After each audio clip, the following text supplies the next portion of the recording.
A little out of practice there. Welcome back to the Dev Hunter Dave channel.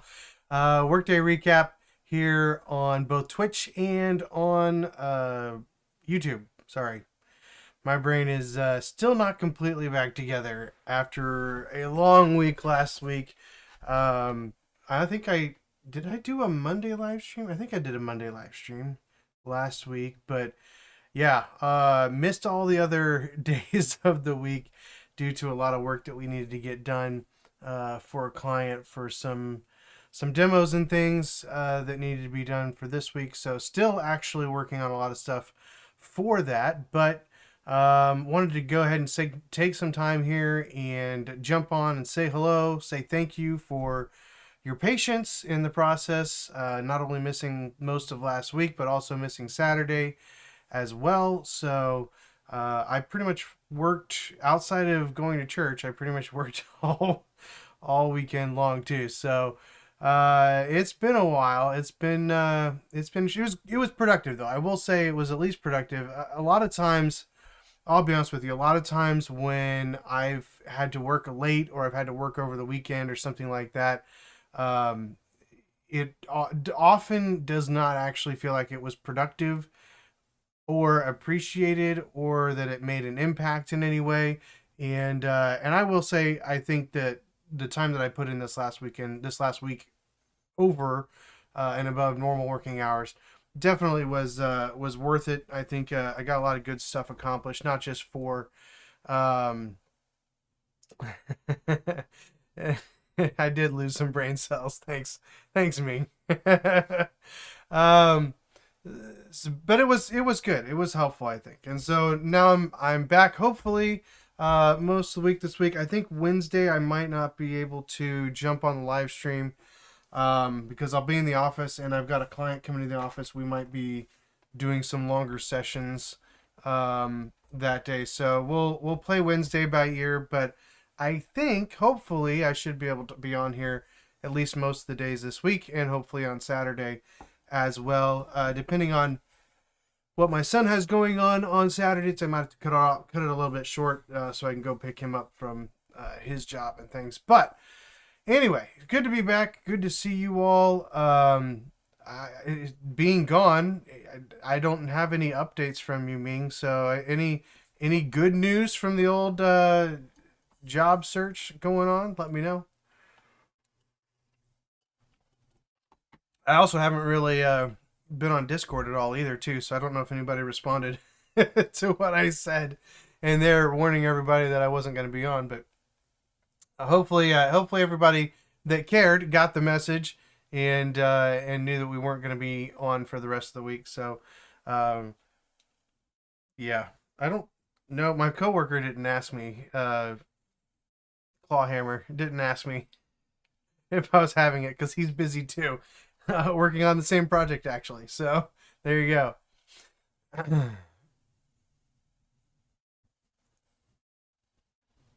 That's interesting. Maybe it could be. I don't know what your range, what you're looking for compensation wise. That could be part of it. They might feel like you're overqualified for a junior role. Um, that would surprise me a little bit because I think most companies who are going to hire junior devs, they want the most for their money. So if they can hire you at a junior dev salary and get a mid-level dev work out of you, like most companies that I know of would jump at that opportunity. So that is weird that they would be unless they feel like. So here's a reality of employers, right? When you're hiring somebody, there's always that chance that um, they're using you as a stepping stone as an employer, right?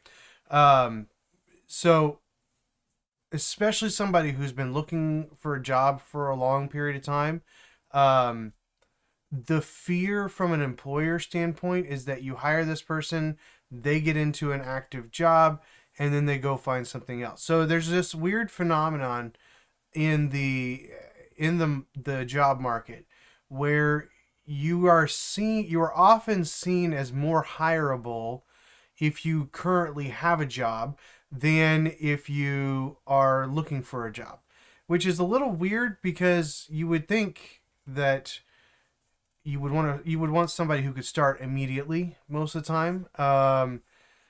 Generally, once you know you've got the need for something and you've got the ability to hire someone, you would want to fill that role pretty quickly. Of course, when you look at the way all these companies want to use like 37 steps in their process, maybe that's not true for most people. For me, I would think if I need somebody, I want to fill that role as quickly as possible as soon as I know that I have the opportunity to do that. Um, so it is weird to me. It's almost, I think the idea, maybe it's an old idea because back when, there was um, a lot more, a lot fewer people applying for every job, right? Well, that's true too, Dan. Dan says no one knows how to hire. That's also part of it, I think. But I think part of it goes back to that old concept of thinking, if somebody doesn't have a job, they probably don't know what they're doing, right? And I think especially in this current market, that's just a really bad way of thinking about things. There's hundreds, if not thousands, of people who were doing the job, theoretically. I'm sure that there are some people who lost their jobs that didn't know what they were doing. All right. But I would say a lot of them, if not the vast majority of people who have been laid off in this industry recently, probably know what they're doing and could step into most of the open positions. But there's just this weird stigma in this industry around people getting a job who are looking for a job but don't have a job, and I think it's just very odd.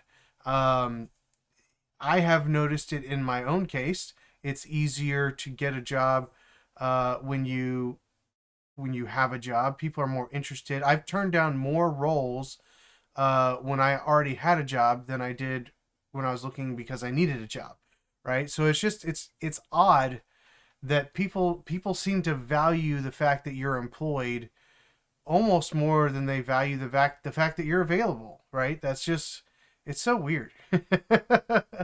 Dan says, "Yeah, lots of layoffs just to cook the books for shareholders." Exactly right. There's a lot of trying quote unquote savings while they crash and burn with AI. Not you know what I mean. So the job description did look like they wanted a junior just coming out of university plus knowing some AI. Yeah. Well, I'll be honest with you. I sat here a year ago and said you shouldn't be using AI as a junior developer, but where we're at now, I still firmly believe that you shouldn't be using AI for most of what you do, but you need to know how to use it. You need to know how it works, and you need to use it to help you learn. I was just talking about this with somebody earlier today, actually with one of our designers earlier today, and we were just talking about the fact that you can build stuff pretty quickly with AI, but if you don't know how to read the code, you don't know how to know whether the code that's being generated is good, you're eventually going to end up paying somebody else to fix your product. Even if you've got a good MVP, even if you've got a good proof of concept type of thing from AI, it's not, in the end, you're going to need people who know what the code says and what it means. Because I'll be honest with you, I like coding with AI, but it doesn't understand the issues all the time, and you have to remind it of things that are even in the rule sets that you generated for it. So, there you go. Dan says people always want what they can't have. Yeah, exactly. People want the people who are already taken. That's so true. And that was really weird during the pandemic, seeing people move from one company to another and how much people were willing to pay to get people who were jumping ship. Like it was really weird during the pandemic to see how all that played out for sure.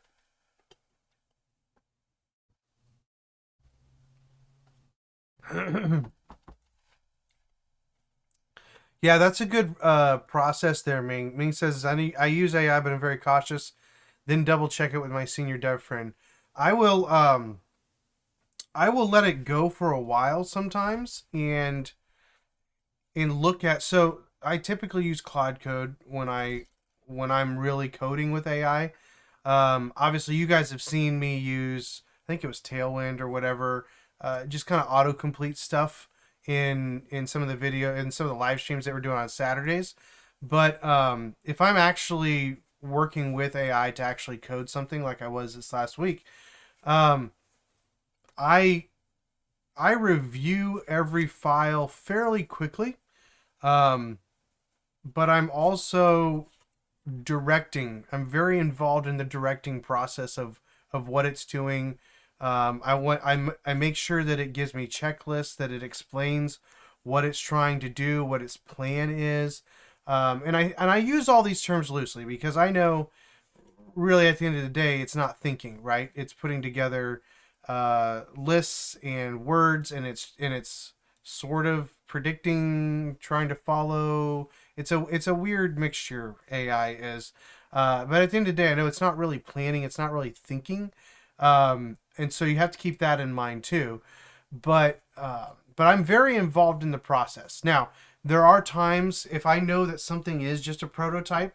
For example, I'm working on some pieces to one of our applications for one of our clients, and everything that I'm building right now is not going to be part of the end product. It's just kind of a proof of concept thing. And so I'm proving the concept that doesn't rely on having to have perfect code, right? So some concepts, in order to prove them, you have to actually write out the right code and the good code. Some concepts you can prove more as just actual concepts by without having to have perfect code around it, and that's the way that a lot of what I've been working on this last week um, has been like. And so I've been able to kind of let Claude do a lot of things that it wants to do, but also rein it back in or tell it to correct itself because it's not doing the same thing that it did over here.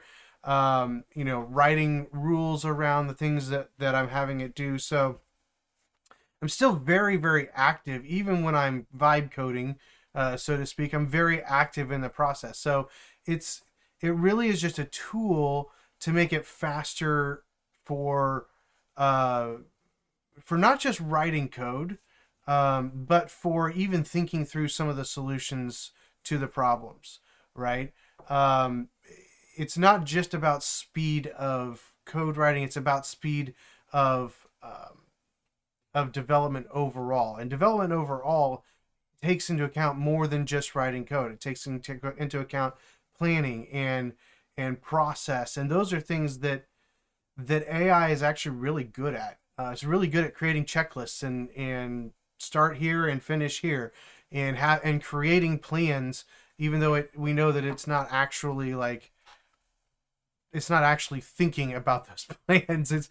It's so weird when you understand what those models are doing to realize that it can do all of that stuff that looks like planning really really well with it just being basically a predictive algorithm. So that's it's kind of scary and kind of cool all at the same time. So I stay very involved even at its even when I kind of let it go off the rails, so to speak. I still stay very involved in the process because I want to make sure that it's developing what I'm wanting it to develop and not just what it thinks the next thing in the process should be. So I'm still very much involved in that process, and I think that is the key. Whether you're a junior developer, whether you're a senior developer, if and when you're using AI, you've got to be involved in the process from planning to prompt generation to reviewing the code that is created. All of that stuff really has to be something that you do. And it's interesting because I know a lot of people are kind of building out these multi agentic processes where they'll have a process that is um, writing code based on requirements, sometimes even writing requirements, then writing code based on the requirements, and then having another agent that comes in and reviews the code. Um, that all sounds very cool, but I don't think in the end it's going to necessarily produce a better product than having a human involved in the process more than maybe they're trying to do. And so I think it's important that we don't just trust AI, but that we use it well. That means we have to learn it. We have to learn how to use it and use it well so that we stay involved. Um, Ming says, "I know I don't like startups, but that's what the market is saying. After so many bad experiences, I think I you're ready for it now. You are ready for it now. Sorry, I'm not catching the last little bit there. Oh, Dan says AI is really good at inventing APIs for libraries it doesn't know. That is so true. Oh, and so creating or using the wrong library when you tell it that you want it to use a certain library, but there's multiple libraries with the same or similar names, and it just loads one without really even taking into account what you're actually trying to accomplish. It just loads a library that matches the name that you said. That's also fun to go back and see that stuff doesn't work because it's pulling the wrong thing. I had that happen last week. I'll be honest with you. So you still have to stay on top of everything. You still have to be very much involved. You're quite ready. Okay. Yeah, and I'll be honest with you. I've never been in a startup. Yeah, I've never been in a startup. I've worked in mostly small companies, but none of them were really technically startups. Um, One of them had a startup side, but we were an established company before they were trying to start this other side of the company, this other part of the company. But I wasn't really part of that, so I've never really worked for a startup. I've interviewed for startups. I had one startup that I was pretty close to getting on board with, and it was weird. It was I'm trying to remember what they did. It had something to do with like clothing from or at least or like accessories, things that you would see like in movies or TV shows, and they would find out what those things were and upload them. It's basically an e-commerce type store. And they would use they would find the things that were in TV shows like clothes and accessories and stuff like that, and then they would point you to them or sell them, or it was I don't remember everything, but uh, it was pretty complicated what they were doing, and I don't remember why I didn't. Oh, I think the reason why I didn't take that is because they were very small. They only had like two devs, and I was still somewhat green at the time, just getting into the actual development world. Obviously, I'd done freelance for several years before that, but yeah, I think they were looking for somebody with more experience, and that just the tech stack that they had I was really new to, so I just didn't. It didn't really work for me. Especially, I think they were looking for somebody from more of a leadership standpoint. Plus, it was one of those things where they wanted you to um, give a little on the salary side so that you would have equity in the company. Startups die every day, and so I really don't prefer to have equity in a startup. I would much rather just have money.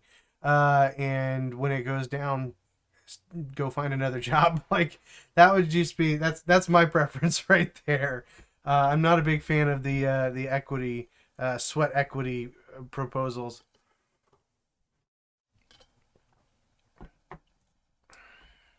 Only bootstrap startups. Yeah, um, that's cool. Yeah, I just it's odd. I mean, they call Kansas City area the Silicon Prairie. And there is a lot of stuff going on here, but it's funny. I've never worked for a startup, um, but I've worked for a lot of small companies. I would say most of the companies that I worked for, there's only one company that I worked for that was not a small company. I mean, it was so big. They actually, when they let me go, I was a contractor. I was one of like 50 contractors that they let go at the same time. So that tells you kind of how big they are. And I interviewed at a couple other large companies. In fact, one of them, one of my former coworkers works at now, and she's a lead developer now. So, um, but I don't know. I've never really been drawn to the corporate life of larger companies. I know a lot of times you can get more salary. Maybe there's a little bit better career structure in place to be able to move up, but I like smaller companies. I feel like I can have more of an impact at a smaller company, even when I wasn't a senior dev, even when I didn't have the knowledge or the experience to be a leader. I always wanted to be impactful. I wanted to know that the work that I was doing was helping the company succeed and maybe even the client succeed, depending on what it was that we were doing. What whether that was building something for the company itself or whether it was an agency. It is interesting that most of my jobs, well, I'd say probably 50-50, maybe 60-40 of my jobs have been agency jobs. Of course, it's a little weird, now that I've been here at my current company for 3 years now, that kind of tips the scales a little bit more towards the agency side. So you have to think of it in terms of jobs rather than time spent. But yeah, just going through my mental resume, it's probably about 60-40 agencies. So I have worked for some companies where we were working on internal projects, but it is interesting. A lot of my work has been for my company on behalf of multiple clients. So yeah, interesting. I'm not sure how I got off on that topic, but you know me, I'll wander around all over the place if you guys don't have something specific that that you have a question about. So there's our rambling for the Monday. My brain's kind of shot too, so that doesn't help. That doesn't help a whole lot with the prevention of rambling. Oh man.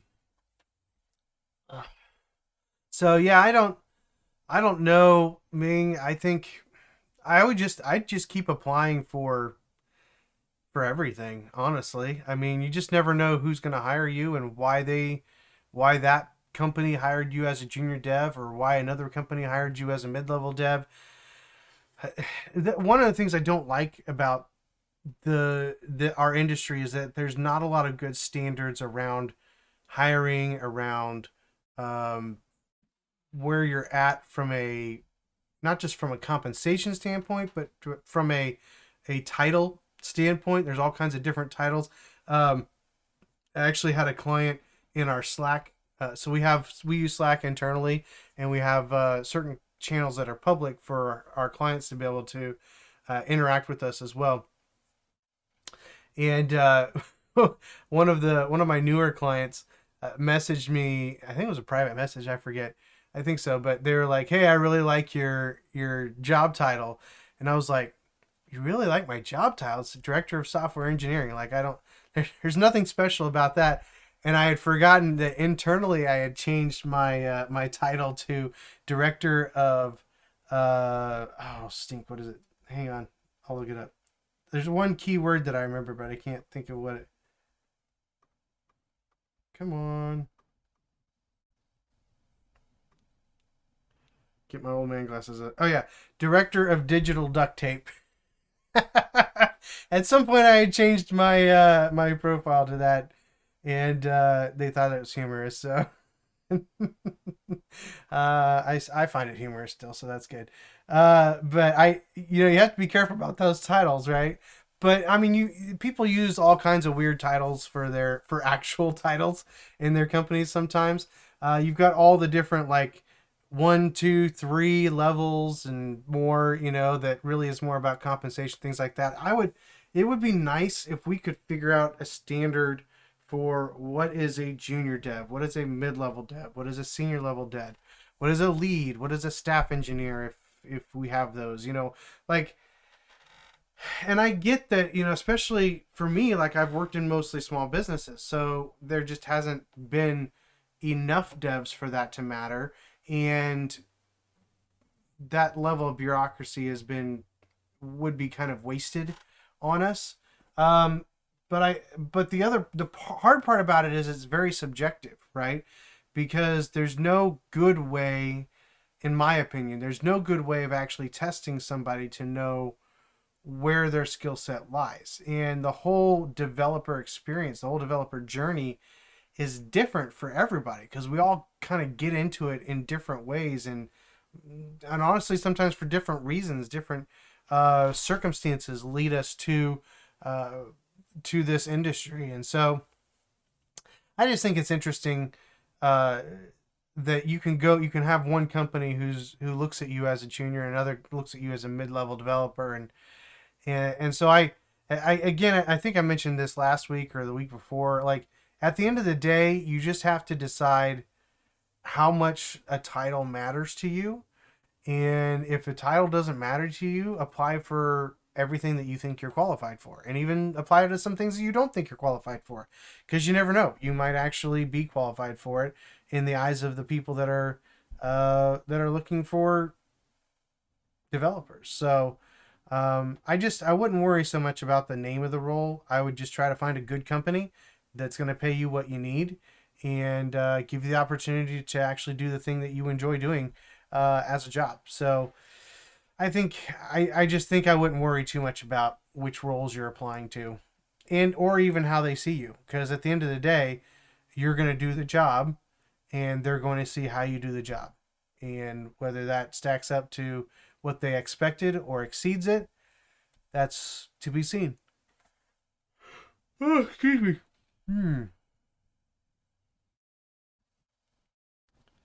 Interesting. Ming says I have seen some junior roles that don't use a technical stack. They use some other internal company framework. Huh. That is weird. Now I don't know. Was it you or someone else that was telling me that they worked at a place where basically all they did was like write code in a little box, and everything else was like more configurations and things like that. I think that was actually one of my coworkers. Now that I think about it, um, but yeah, I mean that's becoming more and more, especially in like the website design world. There's a lot more of those like internal applications that have been developed that they use to manage and create websites and things like that. Um, I don't see that as much in the web application world industry. That seems to be a little bit more either based off of existing frameworks like Laravel or whatever Java and .NET use, or what is it, Flask for Python, I think. So you see more specific frameworks being used for like application development. Those types of things that you're talking about, Ming, are probably more for building like websites and stuff like that. But they also do, they have to be built on something. So there is a tech stack there somehow. I think the question is just trying to figure out what tech stack they're using so that you know whether or not you'll fit in, and whether or not they're actually letting you write code. So this is one of the problems with WordPress. I love WordPress. I've been a WordPress guy for many, many years. But one of the problems with companies hiring what they call WordPress developers is they don't often actually let them develop anything. It's all just a matter of using that framework to build websites, and even not using that framework. A lot of times it's using some other framework within that framework, like Elementor or Divi or something like that, where you're not even really ever even touching code. You're just a glorified designer, really, at the end of the day. So, yeah, that is one thing to be careful about. If you're looking at a company that says they have their own framework, are you actually writing code? Are you actually developing within that framework? Because that's one thing. Or are you just using that framework or application to build other applications? I had a call this last week from someone through a mutual friend who they're having a company build them. I don't know how far they're going with this process. They're having a company that's providing them some solutions around kind of connecting multiple disparate systems, and they're using. It kind of came out through the conversation that this company that's building it is using a pre-existing low-code, no-code platform to do it, and in fact, they wanted to charge them I think it was like $25,000 to integrate Gmail into this application. And I'm like, that just seems, it's one thing if you're talking about doing a lot of integration and you're doing it all manually, like you're writing the code to integrate. $25,000 isn't terrible. It's probably high, depending on who's doing it and where they're from, things like that, right? So as I was looking at the application that they use, the framework that they use, I don't remember what it is now off the top of my head, but they actually have a module for hooking up Gmail. And I'm like, if they're just using that module and then charging you $25,000, that is a ripoff. Please don't do that. You should be getting a custom integration if you're paying that much money for a Gmail integration. Sweet deal. Yeah, exactly. I'll take that. I'll take that all day long. 20 minutes of work to integrate your Gmail accounts with your low code, no code software. Yeah, I'll take that for 25 grand. I'll take that for 2,500. Oh, excuse me. I don't think I'm sick. That caught me off guard. I don't have a mute button that I can hit, so I apologize. So yeah, I don't know how we got off on that topic either. We're just all over the board today, but again, thank you guys for hanging tight with me, especially last week with not being able to jump on, just getting a lot of stuff done for work, and it was profitable, so it worked out. Again, I think Wednesday I probably won't be here, but I've got some things that we can talk about probably tomorrow. I should be able to be on here because I'll be working from home tomorrow. But Wednesday I'll be in the office and I'll have a client in the office, so I'll probably have to stay there. Yeah, exactly, Ming. 25 for a module. That is crazy. Well, it's not necessarily crazy. So it depends on what all you're going to have to do, right? How much work you're actually putting into it. If it's going to take, I'll put it this way. That's about right for agencies right now. I would think, especially a U.S. based agency, if they've got only U.S. based developers, so their cost is going to be higher. Then that's not as crazy. But yeah, I think for what I think is going on there, I think it's way too much money to be spending on that module. But I told him, I said, if my company were doing it, that would probably be about right, depending on their needs and requirements. It might be less, because we would be coding everything, right? Exactly. Yeah, Dan says new module that hasn't been created yet, and if you don't have any existing module system, you can just extend. Sure. Yeah, exactly. So I mean, there's circumstances where that is reasonable, but they're probably few and far between when it comes to working with a low code, no code application framework, which is what they're using. So I don't know. I'll have to connect with them again and find out, how that conversation went with that company. So it'll be interesting. Anyway, so I am going to jump off, guys. Thanks again for jumping on. Thanks for being with me here on the first time back since early last week. So hopefully we'll have some more conversation throughout the week, and I believe I should be available on Saturday. We'll pick back up on the application that we're developing then. If you happen to be watching this later on YouTube, hit the like button, hit the subscribe button. Go to Twitch and join as a follower over on Twitch. We got 10 followers. Woohoo!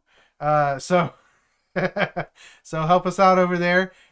Spread the word, and we'll see if we can maybe talk about something a little bit more exciting tomorrow. So anyway, thanks God, thanks Dan, thanks me for jumping in here. I appreciate you guys always being a part of what we've got going on here, and jumping in the chat, sharing your opinions, mocking me, calling me crazy names like Grandpa Dave, even if it is young Grandpa Dave. It's going to be really interesting. I don't know if I'll still be live streaming by then, but someday, hopefully someday I will be a grandpa. But children. Hopefully not anytime soon, since none of you are married. But and anyway, we won't go down that rabbit hole right now. But yeah, hopefully not anytime too soon. But one day in the not too distant future, Dev Mentor Dave might be Grandpa Dev Mentor Dave in reality. So we'll see. We'll see how that goes. I'll keep you guys posted if you are still hanging around with me in however many years that is, assuming I'm still on YouTube. So there's that. YouTube and Twitch. And probably some other platform by then. Or maybe none of these. I don't know. We'll see. Anyway, thanks for jumping on, guys. Have a great day. I will see you all. What the? Come. There we go. I am trigger happy today. I'll see you all tomorrow.